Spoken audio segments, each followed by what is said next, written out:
ഓണവിപണിയെ ഉഷാറാക്കാൻ പല ബ്രാൻഡുകളും വമ്പൻ ഓഫറുകളുമായി രംഗത്തെത്തിയിട്ടുണ്ട്.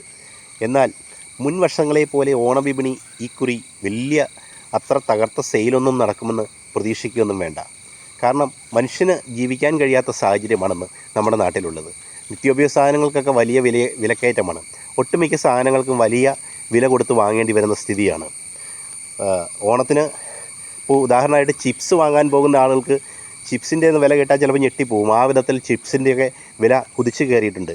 വെളിച്ചെണ്ണ, അതുപോലെ നാളികേരം, പച്ചക്കറികൾ എന്ന് വേണ്ട സകല സാധനങ്ങൾക്കും മുൻ വർഷങ്ങളെ അപേക്ഷിച്ച് ഈ വർഷം വലിയ വിലക്കയറ്റാണ് ഓണവിപണിയിൽ ഉണ്ടാകാൻ പോകുന്നത്.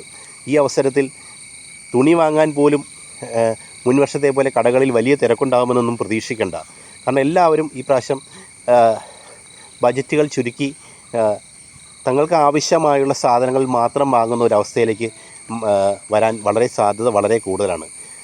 എല്ലാവരുടെയും ബജറ്റിന് അനുസരിച്ച് വലിയ പർച്ചേസൊന്നും നടത്താൻ പലർക്കും ഈ കുറി സാധിച്ചെന്ന് വരില്ല.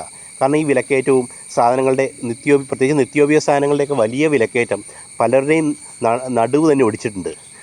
ആ അവസ്ഥയിൽ ഓണവിപണി എത്രത്തോളം ഉഷാറാകുമെന്ന് കണ്ടറിഞ്ഞു തന്നെ കാണാം.